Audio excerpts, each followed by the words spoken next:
বিশ্বের সব দেশের মানুষ মিলে যা উদ্ভট কাজ করে তার চেয়ে বোধহয় বেশি উদ্ভট কাজ করে শুধু ভারতীয়রাই। এবারও ঘটলো তেমন কিছুই।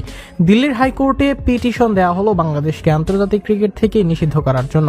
বুধবার দিল্লি হাইকোর্টের ডিসিশন বেঞ্চ প্রধান বিচারপতি দেবেন্দ্র কুমার উপাধ্যায় ও বিচারপতি তেজস কারিয়ার মামলাটির গ্রহণযোগ্যতা নিয়ে গুরুতর আপত্তি তোলেন। আদালত বলেন, এই মামলায় যে প্রতিকার চাওয়া হয়েছে তা পররাষ্ট্রনীতি ও আন্তর্জাতিক সম্পর্কের সঙ্গে সংশ্লিষ্ট, যা সম্পূর্ণভাবে নির্বাহী বিভাগের এখতিয়ারভুক্ত।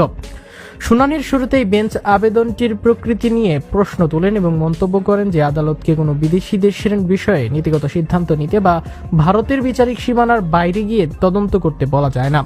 প্রধান বিচারপতি আরও বলেন, সংবিধানের 226 অনুচ্ছেদের অধীনে রিট বিদেশি সরকার, আন্তর্জাতিক ক্রীড়া সংস্থা বা অন্য দেশের ক্রিকেট বোর্ডের উপর প্রযোজ্য হতে পারে না। আদালত আরও উল্লেখ করে যে আবেদনকারী আন্তর্জাতিক cricket council, Bangladesh cricket board এবং শ্রীলঙ্কা ক্রিকেট বোর্ডের বিরুদ্ধেও নির্দেশনা চেয়েছেন, তবে এসব প্রতিষ্ঠানের উপর ভারতীয় আদালতের কোনো রিট এখতিয়ার নেই।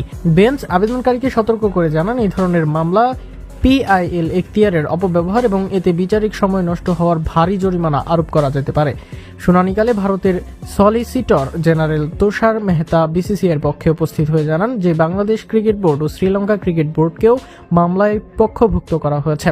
বেঞ্চ বারবার আবেদনকারীকে সতর্ক করেন যে আদালত বিদেশি ক্রিকেট বোর্ডের বিরুদ্ধে রিট জারি করতে পারে না কিংবা ভারত সরকারকে কোনো নির্দিষ্টভাবে অন্য দেশের সঙ্গে আচরণ করতে নির্দেশ দিতে পারে না।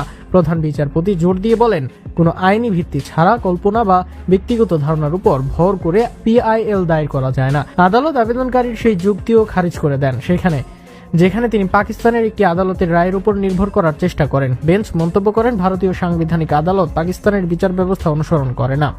বেঞ্চের ধারাবাহিক আপত্তির মুখে শেষ পর্যন্ত আবেদনকারী পিআইএলটি প্রত্যাহারের অনুমতি চান।